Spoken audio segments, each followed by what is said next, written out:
can't handle the truth. As a whole becomes a part, I strike to burn, and the flame returns. Welcome back to the channel. Your boy Mac back with some thoughts, with some opinions, with some reactions. Wipe your feet off as you come in. Hit the like button if you so choose. And hopefully you stay a while, because at this very moment, we're going to be talking about, once again, Caitlin Clark, Angel Reese. For all the wrong reasons. God damn it. And we'll come back and I'll give my thoughts and opinions after. And with that said, let's take this walk. Actually, if you looked at the ref like, yo, you ain't call that? And then fouled her. And now we're still talking about this 5-6 days later. What we want to do is make it a race war. And it's a right or wrong thing to me personally. And this shit turned into a whole black women growing up, what they had to go through and struggle, and they just don't see it. And I'm not saying black women didn't, but this is all from a foul. It turned to a foul into Rosa Parks.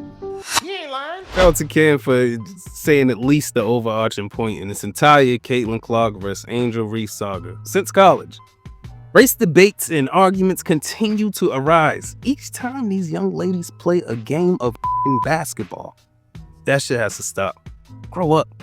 I mean, yeah, I didn't think it helped that Clark never used to give her position on it, but also I didn't think she had to. She plays basketball. Y'all up ways of thinking shouldn't be her burden. But, you know, she did end up giving her position. She ended up siding with the black girls.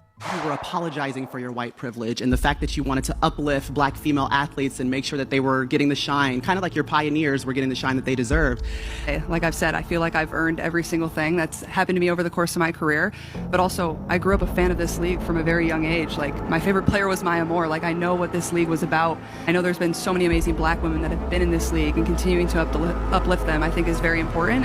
And that pissed a lot of her core fans off, and you know, really, most haven't shown themselves again until she's been back on the court dominating.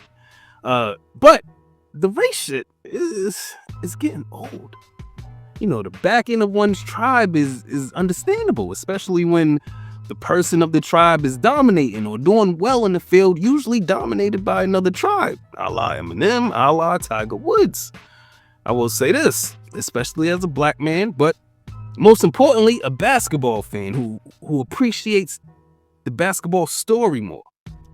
Black people who do speak anti-Caitlin Clark are obviously emotionally overreacting, meaning, because I've seen so many players of color that are equally as talented, and they never got the recognition that they should have. And There we go again. You don't have to combat Caitlin Clark's greatness in a sport usually dominated by black women, you know, because white people are excited about that greatness. Because, you know, white people are making a lot more noise than you ever did about any of your black woman superstars. And they should be excited, because she's played 40-something games and she's already shattering records. I seen Rob Parker talk after the scuffle saying he was done with women's basketball, you know, because of all of the drama. And that was dramatic. Dave Portnoy from Swampscott, in between Salem and Lynn, not Boston. Don't ever say that about Dave Portnoy. Says fans should be allowed to hate Angel Reese. The you gotta be all that for? Middle-aged mother. Look, you know, I've accepted that they'll say something delusional here and there regarding equal pay, but overall, it's time to shut the up and let these women play. What do I know? Let me know what y'all think in the comments. Like, subscribe if you like the content.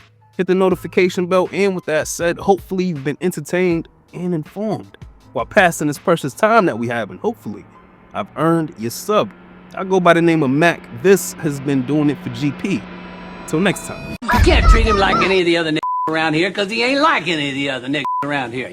Never did me, I spit the truth. Call you aware, fear-driven niggas get the boot. All of you squares couldn't fit up in my circle. All of us red and will hurt you severe. Slow your roll, nigga, patience is a virtue. Yeah, and a nigga bite any bar. When I black out, how you gon' hide in the dark?